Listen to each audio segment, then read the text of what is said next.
Welcome back to Girl Talk. As you know, we've been having a lovely time here today at Mimosa Books and Gifts. It's right off of State Street on Gilman Street, and we have the owner with us now, Ashley Levy. Thank you so much for having us today and for being here. Good to see you again. We're just loving this. We think this is the first time we've ever sat on the floor before.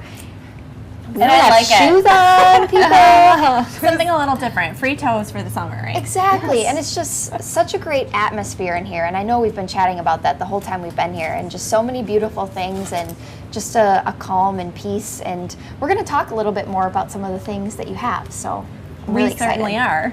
Yes, absolutely. So you're going to tell us a little bit today about healing crystals, so let's start off with the basics, and what exactly is crystal healing, if somebody may not be familiar? So crystal healing is the art of placing crystals on and around the body to promote some energetic change in your body, mind, and spirit.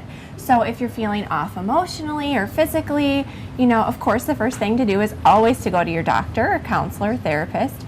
But healing crystals can be a great energetic support. So looking at yourself more holistically. And they're really just good reminders for the kind of energy that you want to create in your life. Oh, I love that. It's so beautiful. So what are some ways, other than going to a crystal healer for a session, that someone could use crystals? You know, I get this question a lot here at the store, and people think that you have to go to someone special and get a whole fancy layout done. You can throw a couple crystals in your pocket or in your handbag. You can put them on your bedside table. You can scatter them around in your environment, especially if you have some great big pieces like this. They look stunning for a little bit of decor. This is amethyst. So this is the February birthstone. But you can use this kind of thing as some decor too. But one of the easiest ways that a lot of us overlook is that we actually are probably already wearing some crystals. So we all kind of consciously don't really think about the fact that we're putting them on in our jewelry most every day. But all of these different crystals have their own unique energy. I know that everyone is clearly interested in this topic, and you can find more information here at Mimosa Books and Gifts. But I just became aware that you wrote a book yourself on this topic, and I'd love for you to tell us about that. Sure, believe it or not, this is actually my third book. Oh my goodness. But it's the first one that's not self-published. So I got picked up by a big publisher in this industry. I was so excited. It's just been, thank you. Congratulations. It was just such a fun process to kind of create this and be able to share my love and passion of crystals with other people. It's something that was shared with me at a young age. My grandfather is really into crystals and minerals, more from a scientific standpoint. But this was a really fun way for me to be able to kind of share and give that back a little bit to the community. So I want to open this up a little bit and just show people what it looks like. It's beautiful. But, Thank you. I feel at peace just opening the book, really. Right? It is very beautiful. And you really go through all sorts of different crystals I'm seeing. What else can people find in the book? So there's actually 3 sections in this book. The first one really goes into the basics and kind of gives you an introductory rundown so you understand how and why crystals work. The second section gives you some practical ways to use them. So, for example, using them with affirmations or during meditation. That's a great way. That's the page I opened. That's the page you open. See, maybe that's a sign. I love it.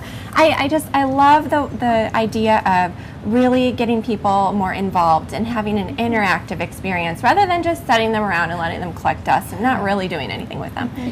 I feel like I'm drawn to certain crystals. I wonder if there's any science to that, or any sort of thought process behind why you would want that off the shelf when there's all these you could choose from. Yeah, you know, a lot of energy healers think that we're drawn to what we need most. So, like when people come in the store and they say, I need help choosing a crystal. And I say, well, what are you looking for? And they say, I'm not really sure. I don't really know. So just look around and see what calls your attention, because if something stands out, chances are you probably need it. And then when I let them read a little description about what that crystal does, it almost always resonates right away. Yeah. Just a little side note, what do you keep with yourself usually? So some of my favorites that I have to have are chrysocolla, watermelon tourmaline, which is like this beautiful pink and green stone. I love it. It's probably one of my favorites. And Herkimer diamonds, which actually aren't really diamonds. They're quartz, but they're fantastic. What do they do for you? So the Herkimer diamonds really help you kind of tune into your intuition and go with the flow a little bit more. I have a really hard time being in the present moment. Believe it or not, owning Mimosa, I still struggle with that. And then we all do. Watermelon tourmaline just reminds me to be a little bit more heart-centered and compassionate and have empathy for other people. So great. I just love the idea of a present reminder and just keeping that with you and just something to just remember to come back into the moment, which we all just need. Yeah, That's I a think reminder. being more conscious of everything, like just Yeah. that little reminder, Exactly. helps a lot. So where can people find your book, and can you sign them for us? So the cool thing about the book is it's available on Amazon. Sure. Okay. It's available nationwide at Barnes and Noble stores, and kind of everywhere books are sold because Okay. this is a major It's such a publication. big It's so deal. exciting. It is so exciting. And of course, you can come down to Mimosa, grab a copy. They're all signed right in the front. Oh. So if you would wanted me to personalize it, I'd be happy to do that too. But my cute little signature there. Oh, So cool. that's so great. And I want to add too something unique, because if you do purchase one of the books, you're going to see a bunch of different pictures of crystals, and there's something kind of cool about those. You know, this was really neat. So it's so hard to find really stunning pictures of some of the more uncommon stones I chose Sure. to write about. Yeah. So the book publisher actually hired a local photographer here in Madison to come take pictures of my personal collection. So the stones that you see in the book, most of them are kind of sitting at my house right now.